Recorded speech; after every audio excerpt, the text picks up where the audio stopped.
9 নং ওয়ার্ড কর্তৃক আয়োজিত মহিলা কর্মী সমাবেশে সম্মানিত সভাপতি, মঞ্চে উপবিষ্ট আমার সঙ্গে ইউনিয়নের সিনিয়র নেতৃবৃন্দ, গ্রাম বস্তি আগত মহিলা নেতৃবৃন্দ এবং সামনে উপবিষ্ট আমরা মা বোনরা সবাই আমার সালাম, আসসালামু আলাইকুম। যেহেতু অনেক সময় ধরে আপনারা অপেক্ষা করতেছেন, কাজেই বক্তব্য বেশি দেব না। আপনারা মা বোনরা যারা আছেন, তারা আমরা যারা আছি পুরুষ মানুষ, হয়তো আপনাদের আমরা দৃষ্টিতে খুব যার যার সংসারে ভালোভাবে দেখি না। আমরা মনে করি পুরুষরাই সমস্ত সংসারের মাঝে সমস্ত কিছু পুরুষরাই করি, আসলে তা নয়। আসলে একটা সংসারে চাবিকাঠি সমস্ত মা বোনদের। এটা আমরা পুরুষরা বাড়িতে গিয়ে আপনাদের সঙ্গে হম্বিতম্বি করি, কিন্তু আসলে এটা সঠিক না। আপনার মা বোনরাই সমস্ত সংসারের চাবিকাঠি। এবং বিগত দিনে বাংলাদেশে আমাদের মা বোনদের মধ্যে সাবেক প্রধানমন্ত্রী, আমাদের গণতন্ত্রের মা, 3 বারের প্রধানমন্ত্রী, সেও মহিলা ছিলেন। সে দেশ পরিচালনা করছেন, সেটাও মহিলা। এবং আপনাদের এই দিক দিয়ে গর্ব করা উচিত যে আমরাও দেশ শাসন করতে পারি। আগামী দিনে আপনাদের মহিলাদের জন্য 50 লক্ষ মহিলা কার্ড তারেক রহমান ঘোষণা করেছেন, যেটা শুধু ফ্যামিলি কার্ড, সেটা শুধু আপনারাই পাবেন।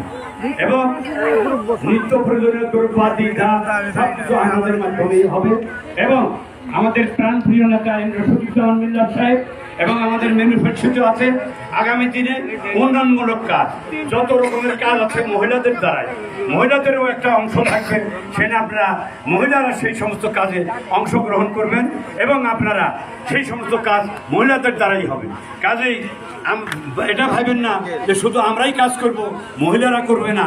মহিলাদেরও অর্ধেক অংশ ইনশাল্লাহ আগামী দিনে আমাদের প্রাণপ্রিয় নেতা রশিদুজ্জামান মিল্লাত তথা তারুণ্যের অহংকার তারেক রহমান মহিলাদের জন্য একটা অংশ বিভাজন করে দিবেন।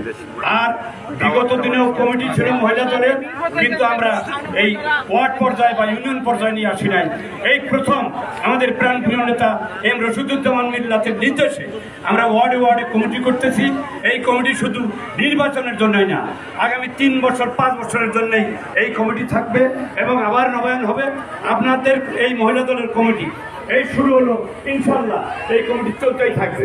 কাজেই আপনারা মা বোনরা যারা আছেন, আগামী দিনে আমাদের প্রাণপ্রিয় নেতা রশিদুজ্জামান মিল্লাতের পক্ষে প্রতিটা ঘরে ঘরে গিয়ে মিল্লাতের পক্ষে তথা ধানের শীষের পক্ষে গিয়ে ভোট চাবেন।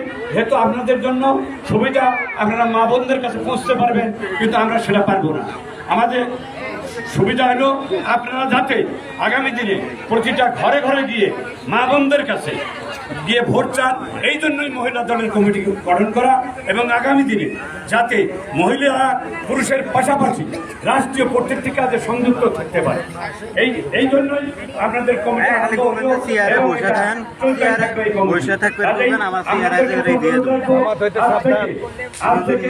আপনারা সবাই এই জামাত যেমন ভেস্টের টিকিট দিয়ে বেড়ায়, এই সমস্ত ভণ্ডামি ভাওতাবাদী কেউ করলে সঙ্গে সঙ্গে আপনারা ঘুরে ফেলবেন।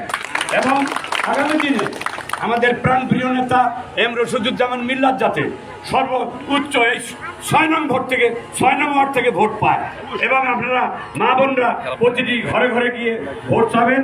মিল্লাত সাহেব যাতে বেশি ভোট পাইলে এবং আগামী দিনে একজন বড় ধরনের মন্ত্রী হবেন, এই আশাবাদ আমরা ব্যক্ত করি। কাজেই আপনারা মা বোন আছেন, আপনারা সবাই আমাদের তারুণ্যের অহংকার তারেক রহমানের কথা মা বোনদের কাছে গিয়ে বলবেন। আমাদের প্রাণপ্রিয় নেতা রশিদুজ্জামান মিল্লাত সাহেবের কথা বলবেন। আগামী দিনে আবারও আপনাদের কাছে বলে যাই, সর্বশেষ আপনারা প্রতিটি মা বোনদের কাছে গিয়ে ঘরে ঘরে ভোট চাবেন এবং আমাদের দল ক্ষমতায় আসলে ইনশাল্লাহ মা বোনদের জন্য অনেক উন্নয়নমূলক কাজ হবে, এই আশাবাদ ব্যক্ত রেখে সবার সুস্বাস্থ্য কামনা করে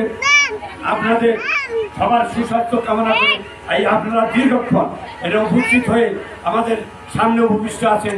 এই জন্য আবার প্রাণের অন্তঃস্থল থেকে আপনাদের ধন্যবাদ জানিয়ে আমি আমার বক্তব্য শেষ করছি। শহীদ যে অমর হোক, বেগম খালেদা যে অমর হোক, তারুণের অহংকার তারেক রহমান জিন্দাবাদ, এম রশিদুজ্জামান মিল্লাত জিন্দাবাদ। সবাইকে ধন্যবাদ। আসসালামু আলাইকুম।